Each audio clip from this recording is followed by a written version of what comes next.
This all took place in Brazil. I was a cop for about 7 years now.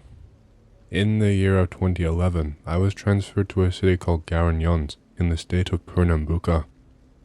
At the time, the city was already big, with over 100,000 people living there.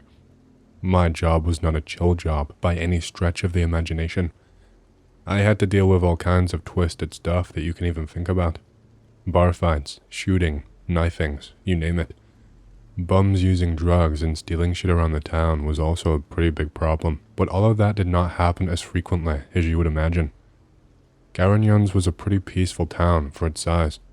Most of the time, we would stay at the police station or be idling somewhere around the town. At that point, I already lived with my now wife. The corporation used to send us lunch, either that or they would give us money to buy something to eat. One of my colleagues told me of an old woman that was selling drumsticks of chicken and chicken pies. He told me that they were really good and that they were worth buying. So, the next day at lunchtime, we looked for the old woman to buy the chicken pies. Soon enough, we found her. I ate one of her chicken pies and they were really good. I told the old woman to go through the police station before lunchtime, as I knew many of the officers there would absolutely love the pies. She thanked me, and I got back to the vehicle. She started going to the police office to sell some of the pies once or twice a week. By the 15th of March, we received a complaint from the parents of a girl. She had disappeared 2 days ago. She was only 20 years old. From what we could gather from the situation, they were from another neighboring town. Apparently, their girl got a job offer as a full-time nanny, and that the client would pay 1.5 salaries for the job. That was an abnormally high payment for a nanny. They even told their daughter that, but she came to Garanhuns anyway. They had no news of her by that point. As messed up as it was, that was unfortunately all the information that we had to go on, and so there wasn't all that much we could do. They did not have any idea of who hired her or where the nanny job even was. We forwarded the case to the investigations department, but with little hope that anything would even come of it. We had seen that same story play out way too many times by now. Parents don't pay attention to their kids' lives, and they turn up dead in a forest. She was 20 and an adult, sure, but fuck that. I would not let my daughter go out like that if I had a daughter. They registered the case there and went back to their town. In my opinion, having someone disappear is one of the worst cases that you can have. Worse than burying someone dear to you, because there is no knowing if the person is still out there. All we could do was just wait. It wasn't until the 8th of April we were told that someone had a lead on the case. While the investigation was still ongoing, the victim's credit card was used in a store in the city. The police got in contact with the store, and with the camera images, they could identify the person who used it. There was a man and a woman at the store. The woman was not identified, but the man was. The man was called George, and he lived not too far away from the police station. On April 11th, just 3 days later, we got a mandate for searching and apprehension in George's house. We went there. My heart sank when I saw that the old lady who sold us the chicken pies lived there. 3 people were taken to the police station. A 5-year-old child was with them and had to tag along since he had no other family to watch him. George was about 50 years old. His wife Isabel was 52. There was also another woman called Jessica. She was just 18 years old. Isabel was the old lady that used to sell chicken pies for us. We decided to interrogate Isabel first, as was procedure. She looked to be under a lot of stress.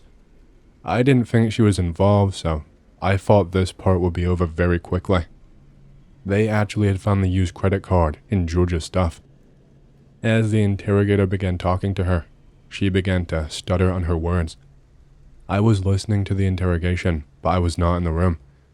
It was a surprise to me when she stopped talking and started to cry. The following sentences were taken straight from the audio file of that interrogation. So, you did see Alexandra Falcao? Yes. Where? I saw her on a bus. So you talked to her, but did you know her? Yes, no. What do you mean by that? We talked about a job offer. A job offer. Yes, my daughter. She needed a nanny. Daughter, you mean Jessica? No, the little girl. Is she your daughter? Yes, I take care of her. Is she or is she not your daughter? She is. So did you get in contact with Alexandra? Yes. After the bus incident? No. How was the credit card there then? She went to our house. Oh, so you did see her later then? Okay. Did you do anything to her? No, not me.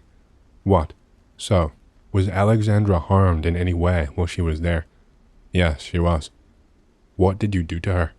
Isabel began to sob and started shaking. A man went in there and gave her a glass of water. At this point, I couldn't believe what I was hearing. A completely innocent old lady was somehow involved in all of this. However, nothing could prepare me for what I was about to hear. George, he did it. What? What did he do? It made us do it. Is Alexandra dead? Yes. What did you do to her? She was impure. What do you mean by that? We had to do it. Please answer the question. George killed her. Were you present at the time that he killed her? Yes. Was Jessica present at the time this happened? Yes. Was your 5-year-old daughter present at the time? Yes. How did he do it? He cut her throat. And what did he do with the body? We had to purify her. What happened to the body? We buried part of her in the yard. Part of her? Did you cut her? I didn't, but George did. So, he buried her in various parts of the yard. No, we kept it. We kept it. Kept it? What do you mean by that? We ate it. He said it was the only way to purify. At this point, the interrogator stopped and looked at us outside. He was pale and sweating a lot. We stopped the interrogation. What followed next was a literal storm. We found out that Jessica's documents were not hers. Jessica was a woman that disappeared in 2008. Coincidentally, she had a daughter of 2 years old at the time.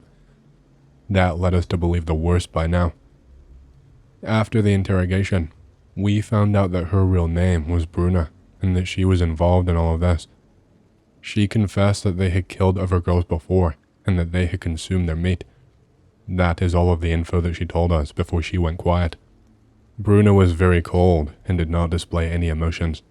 She even laughed at us sometimes. George just straight up refused to talk. When we mentioned that his wife Isabella told us everything, he said that she was senile. When we mentioned Bruna, he did not answer. They were kept in jail, and the next day, Isabella was interrogated again.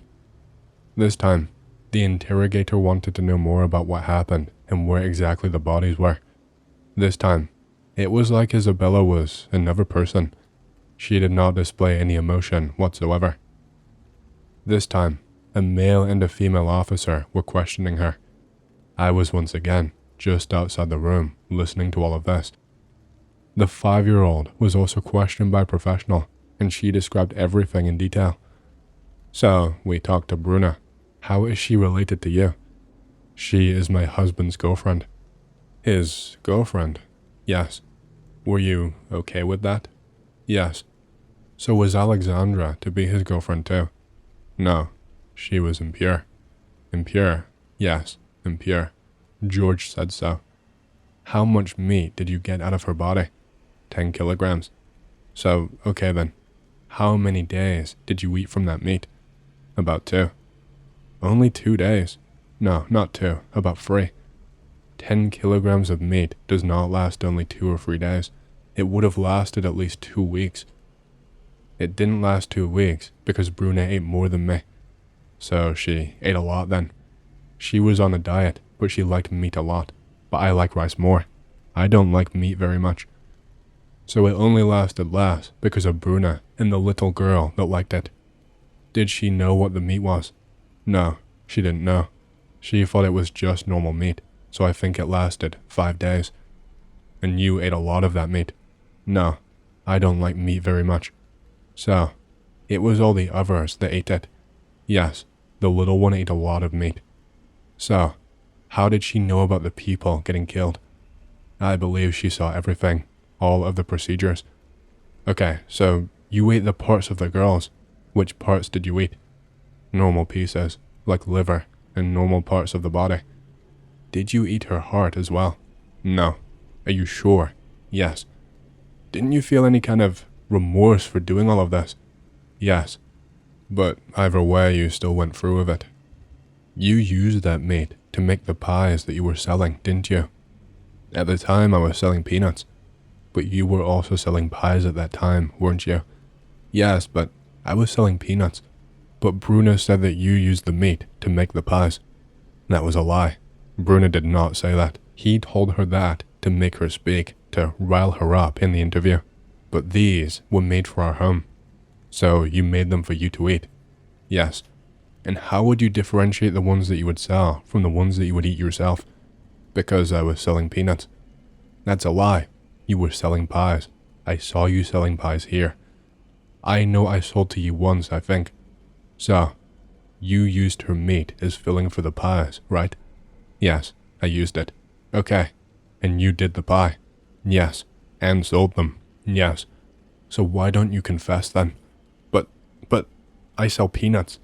Yes, you sell peanuts. You sell cotton candy. And you sell pies. And you made the filling with the girl's meat and made other people eat it. So why don't you just fucking confess? As she remained silent, the female interrogator left the room. The other interrogator then continued. Tell me something. The pies you sold here, they were made with the meat of which one of the girls? On the second? Was it Alexandra? Yes. And where else did you sell those pies? Everywhere, even at the hospital, but it was only that one time. The rest was peanuts, and I only used a little of the meat. It was more sauce than anything. After I heard that from sitting outside, I went to the bathroom and vomited. I remembered the pieces of meat that were in the pies. Now I wanted to kill that woman. It was clear for me now. They were 3 cold-blooded killers. They lured 2 other women there and killed them in the same way. The first one to die was Jessica in 2008. She was living on the streets, and they lured her, killed her, and took her daughter. Then 2 more had died that year. As the population became aware of the case, and the press started reporting on it, the population got angry and burned their house down. All of them refused to go outside, since there was a constant angry mob at the door of the police station. The one person that showed us where the bodies were, that was the kid. We had to take the little girl there, and she pointed where in the yard the corpses were buried. An investigation was opened up on George, and they found a very disturbing thing. George graduated in physical education and was by no means illiterate. He was under license since he was having alleged problems with schizophrenia. They also found one thing, a book, in which he wrote about a lot of things. The book was to be a fictional work, but it seemed like it was non-fiction since it described a very disturbing scene. The following texts were taken straight from his book.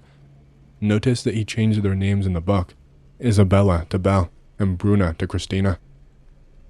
We returned to live in Olinda, Pernambuco. With the money we had managed to buy a house there. It was a simple neighborhood in the city. Christina had returned to live with us. I made a small living room, and there, I had a coffee every morning with Belle and Christina. I stopped attending psychiatric clinics and taking my medication. I was happy. But we began to receive visits from a teenager. She was very beautiful but strange. She came mysteriously, played in the yard, and smoked a lot. The days went by. I, Belle, and especially Christina, could not stand the visits of this adolescent anymore. Shadows were with her. Sinister laughter was emitted by her. She was the evil itself. As head of the family, I had a duty to destroy her. One day, I took advantage of the fact that the evil teenager was not there, and I planned with Belle and Christina. We planned for a way to destroy her. We came up with this: kill her, divide her body into pieces, and bury her separately. Every single part of her must be scattered in a different place. It was a night of heavy rain, lightning, and thunder. The evil creature was in a room of the house. I looked at Belle and Christina. That night was the right moment to destroy the evil. I snuck up to the bedroom and could see it through the crack. When I opened the door, it creaked, and before the evil teenager had the chance to react, I immobilized her. Christina also entered the room to help me while Belle ran into the kitchen. She returned later with a knife. The screams of the adolescent evil are muffled by thunder. I took the knife and gave a strong and precise stroke, striking its jugular. The blood sprayed. At the same time, I felt a hot liquid dripping down between my legs, which wet my feet. I realized then that she urinated. She slowly unfolds in my arms. Then I let her fragile, slender body fall. It made a deep sound as it hit the ground. I saw that body laying there on the floor. Christina suspected that she was still alive. I take a rope, make a gallows, and place it on the neck of the body. I drag her myself into the bathroom and turn on the shower for the rest of the blood to flow down the drain. As I look at the already dead body of the evil teenager, I feel relief. I took a sheet and began to remove all of its skin, and soon after, I divided it. I, Belle, and Christina fed on the flesh of evil as if it were a purification ritual. The rest I buried in our backyard, each part in a different place. The police managed to trace this book because in 2011, George tried to publish it as a book named Revelations of a Schizophrenic. At this point, they interrogated George again, and this time he actually spoke.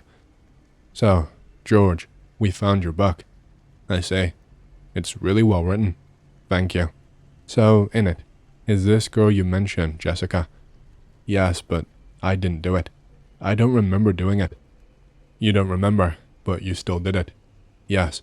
"So, this is all real and not a book?" "Yes." "How come you don't remember then?" "I have flashes. I never killed anyone. I always respected life." I say, "Then it was exactly as described here. The voices, they made me do it." "Voices?" "Yes, from the cartel." "Cartel, as in the drug cartel?" "No, the voices." "So, you did the same thing to the other girls?" "I have, but I don't remember.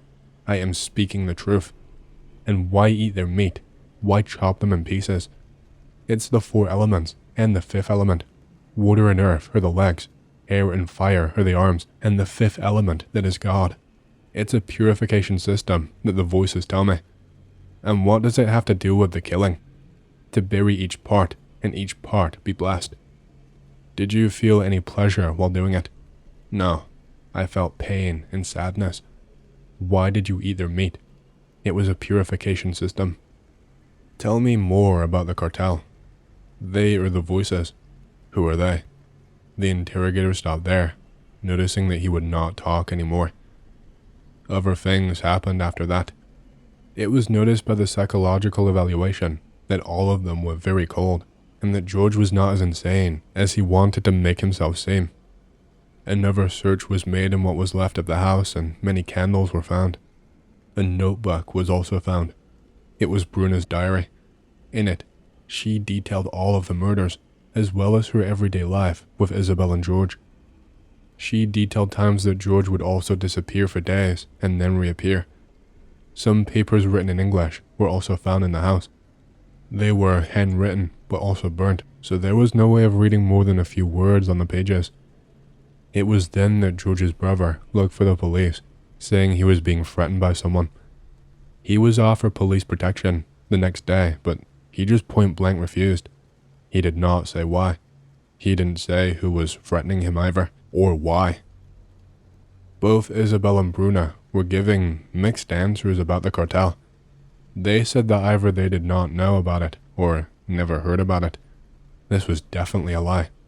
Also, butchering a human being is not an easy task, and we were starting to become suspicious that someone taught him how to do it. In the middle of the investigation, we received an order from higher up. The case was to be closed, as they had more than enough evidence for a conviction. To me, that was bullshit. There was still a lot that we did not know. In the end, you can believe in the official story or in my theory. The official story says he is just a crazy psycho. My theory is that there is a kind of a cult out there. The cartel thing that he talked about. He tried to seem crazy, like he was just hearing voices, but I think he slipped up. We don't know about it, and there are people hiding it from us. I don't even think it's a Brazilian thing. I think it runs much deeper than that. Think about how many people disappear around the world every day. It's not a stretch of the imagination thinking that there is something like that out there. Either way, I asked to be transferred soon after this incident. Hey, hope you've enjoyed the story so far. If you want to hear more, make sure to subscribe, like the video, and leave a comment because it lets YouTube know you like the content and helps more people to see these videos. My next big goal for the channel is 100,000 subscribers, and as a celebration, I will be doing a Q&A video once we hit that goal. Thank you, and back to the stories. I have some old Australian Aboriginal folklore stuff, like Min Min lights and stuff like that. Story 1, be me. I was just a young lad, living in far southwest Queensland in the bush. My mom, brother, and mate were driving home on Friday night after visiting the town that we go shopping in every few weeks or so. The town is about 114 kilometers away from the little town that I live in. There is roughly about 60 people in total in my hometown. Around 9 p.m, it's dark. Stars are outside in the sky. Suddenly, on the horizon, there are dozens of lights. They come towards us and then back away multiple times. My mom keeps driving and says to just ignore it. There is a bright light above the car now, following above us for what seems like ages. The lights finally leave. I've got a few more UFO type stories that I will post as well. Here is story 2. I am dating this gothic headcase chick who loves horror stories and ghost shit. She claims that her and her housemate were out randomly driving through all of these back roads late at night. They are both insomniacs. They apparently came across this old bridge. They both have the urge to stop and get out of the car. They park the car in the middle of the bridge. They both get out and are now looking over the edge.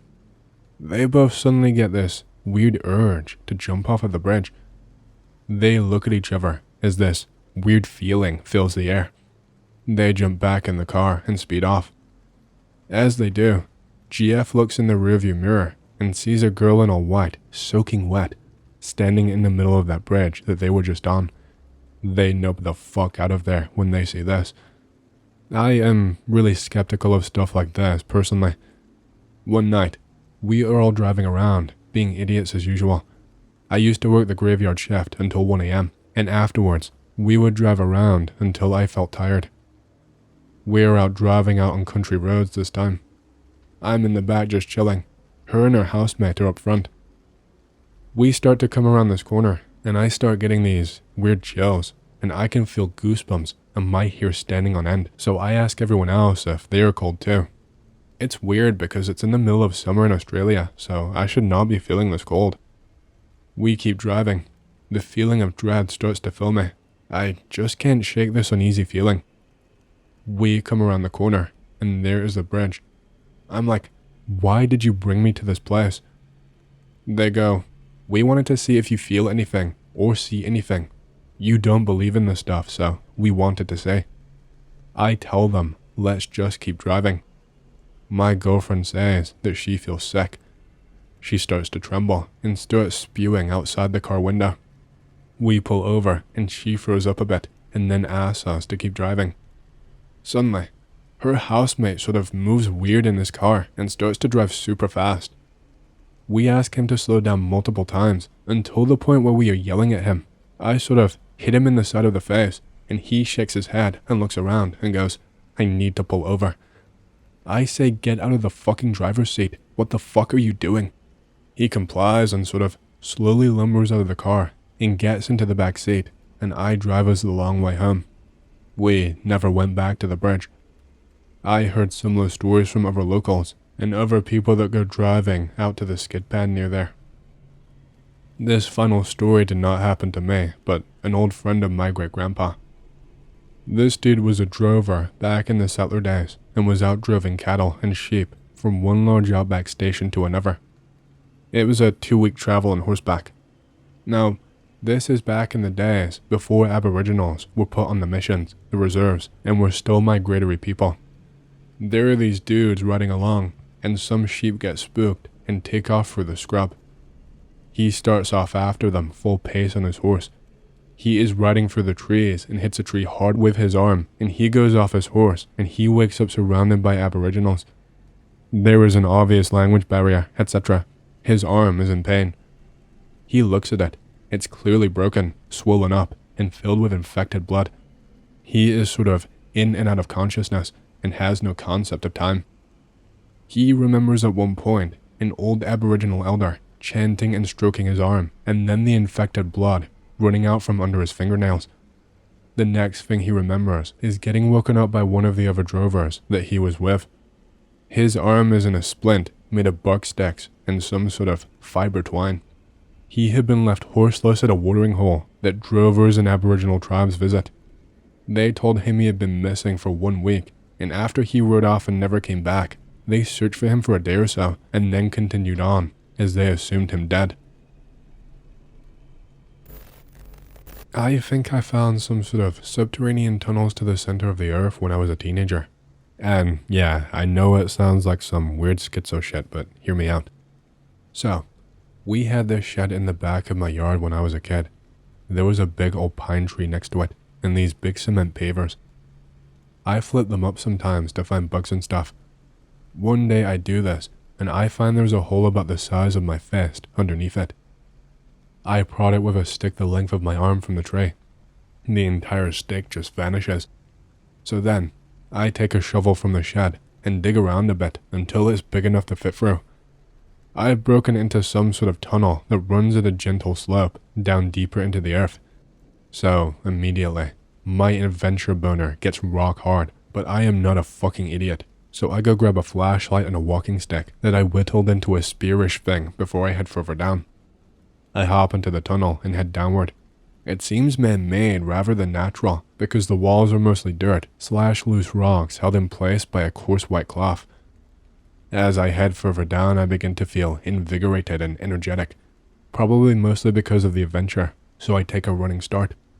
I chuck the spear down and start sliding down the tunnel, and that's when everything went very, very, very wrong. Just as I started to pick up some speed on my slide, as the tunnel tilted downward, my light shines on these 2 reflecting points of light further down the tunnel in midair, and then those 2 eyes turn into a whole bunch more smaller ones. A giant fucking spider. So fucking huge, its body pretty much takes up the entire tunnel, and the tunnel was a good 5 feet tall and 5 feet wide. I immediately try to stop sliding, and in a panic, I drop my flashlight while skidding to a halt. Just as I do it, I see the spider fucking you ever seen a really fast spider? One of those long-legged fucks that just moves like a blur. It did that thing. The light was not pointed down the tunnel for maybe a single whole second, and that thing must have covered the entire distance in time, because when I get the flashlight back up, it's just sitting there in the tunnel, staring at the light, doing that stupid fucking creepy ass shit that spiders do with their mandibles. I am literally pissing myself at this point, because I fucking hate spiders, while slowly trying to get to my feet. I think it must have been blinded / mesmerized by the light somehow, because it had absolutely zero reason to not just murder me. I slowly back up out of the tunnel, and the fucker started following me. I think its eyes were getting adjusted to the light because it started acting more predatory. I can't really explain how a spider can act more predatory than it already was, other than it sitting still and moving in extremely fast bursts, each one ending closer to me than the last. I will thank every saint and holy man on earth to have ever lived every day of my life for the moment my foot hit the stick spear that I had dropped earlier. I slowly, very slowly picked it up while keeping my eyes on light on the spider at all times. I kept going back up the tunnel with the spear, braced in front of me at all times. The spider kept sitting still for several minutes, then doing the most pen-shitting, causing charge straight towards me at a warp speed before stopping a couple of feet away. I think I must have actually shit my pants at this point, and I had no idea how far I was from the entrance because I did not dare take my eyes off of the spider.